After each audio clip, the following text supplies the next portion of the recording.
జరుగుతున్నటువంటి సందర్భంలో పార్లమెంట్లో ఉన్నటువంటి అన్ని నియోజకవర్గాల్ని పోలింగ్ బూత్ల పరిస్థితులను మేము గమనించడం జరిగింది.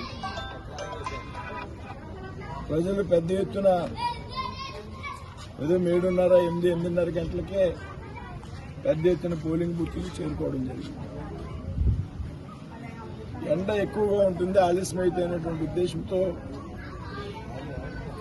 అందరూ ఒకేసారి పోలింగ్ బూత్కి రావడం వల్ల కొంత రద్దీ పరిస్థితి పోలింగ్ బూత్లో ఏర్పడింది.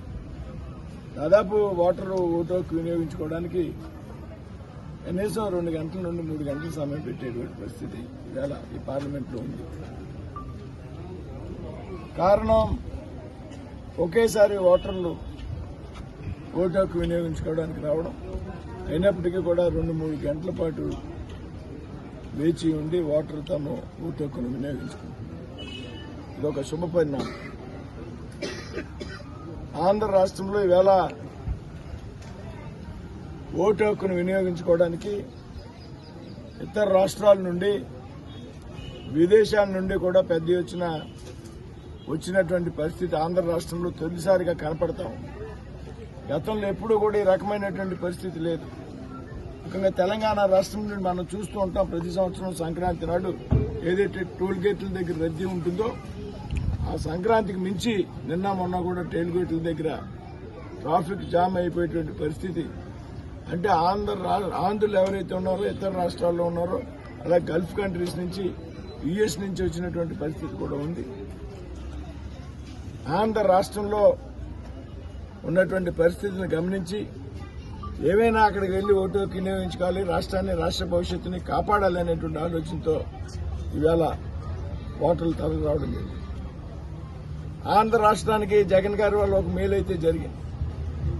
అదేమిటంటే ఓటు హక్కు యొక్క విలువ జగన్ గారి వల్ల ప్రజలు తెలుసుకున్నారు.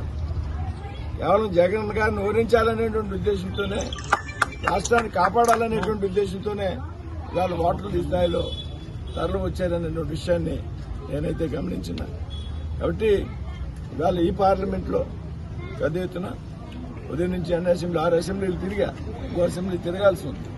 అన్ని అసెంబ్లీల్లో కూడా నేను నిన్నటికంటే ఊహించిన కంటే కూడా పెద్ద ఎత్తున స్పందన కనపడుతూ ఉంది. పెద్ద ఎత్తున ఓటర్లు ప్రభుత్వానికి వ్యతిరేకంగా ఓటు వేస్తున్నారు, కూటమికి అనుకూలంగా ఓటు వేస్తున్నారు.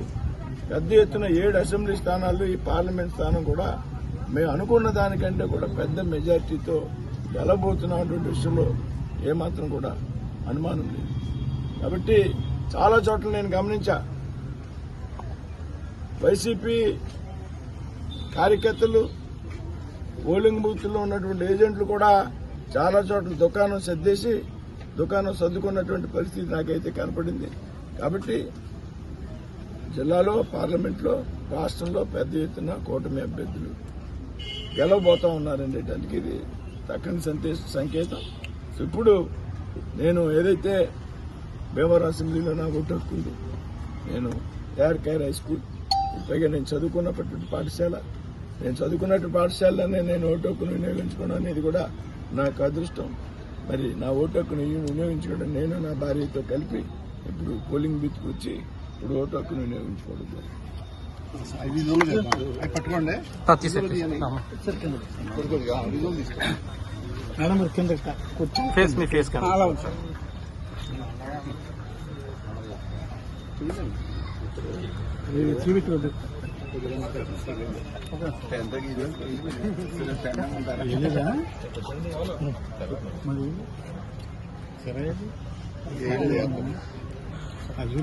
10 రోజులైంది.